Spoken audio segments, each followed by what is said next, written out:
Acum câțiva ani, plantele mele de roșii nu aveau o producție așa cum mi-aș fi dorit. Dar acest lucru s-a schimbat în momentul când am aflat de acești 3 pași simpli, care mi-au dublat practic producția de roșii. Cel mai important lucru este să oferim plantei de roșii nutriția necesară la timpul potrivit, pentru a crește și a produce mai apoi cât mai multe roșii, mari și gustoase, menținându-se sănătoasă în același timp. Așadar, iată ce folosesc eu pentru a avea plantele pline de roșii în fiecare an.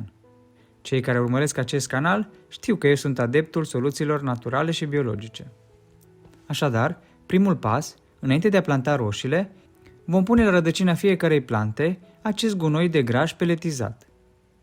După ce am săpat gaura pentru a le planta, la rădăcina fiecarei plante pun 2 mâini de gunoi peletizat, între 300 și 500 de grame și puțin pământ deasupra.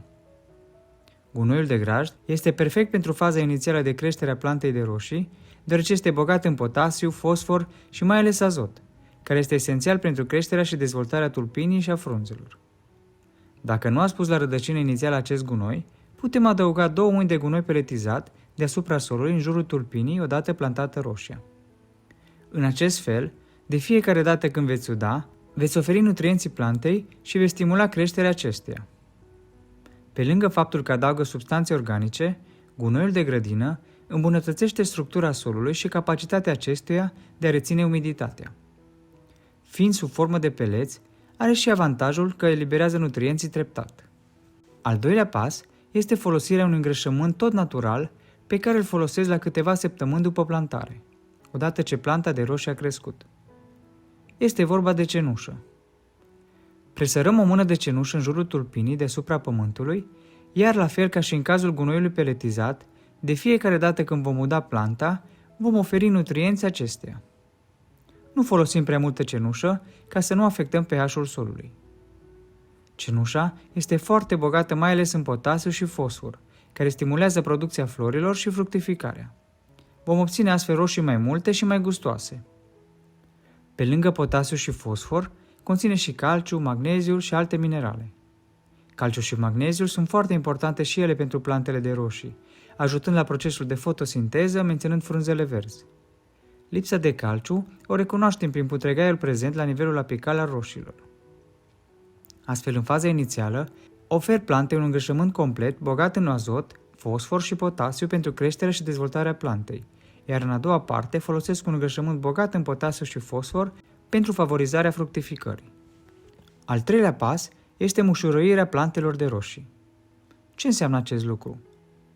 Practic, tot ce trebuie să facem este să săpăm împrejurul plantei, iar acel pământ îl strângem și îngropăm planta de roșii cam la acest nivel. Prin acest lucru, obligăm planta de roșii să dezvolte un nou aparat radicular. În zona tulpinei care a fost îngropată, practic, planta va dezvolta și alte rădăcini. Dacă rădăcinile plantei de roșii erau de 15-20 de cm, după mușuroire putem ajunge chiar și la 40-50 de cm. Ce înseamnă însă acest lucru? Mai multe rădăcini vor duce la o mai mare capacitate de a absorbi apa. Dacă avem mai multe rădăcini profunde, atunci când este lipsă de apă și secetă, plantele vor găsi mai ușor apa. Cu cât avem mai multe rădăcini, cu atât planta va reuși să absorbă mai multe minerale, ceea ce va duce la o plantă mai viguroasă, mai dezvoltată, roșii mai mari și mai gustoase. Prin această metodă vom avea încă un avantaj. Nu vom avea mereu balta de apă prezentă la nivelul tulpinii, ceea ce duce la o mai mică posibilitate de boli fungice sau putrezirea rădăcinii.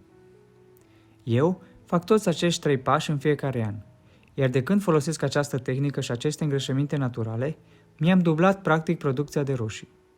Dacă ești interesat să vezi cu ce soluție bio stropesc plantele mele de roșii, și nu doar, ci și întreaga grădină, dă click pe videoclipul următor.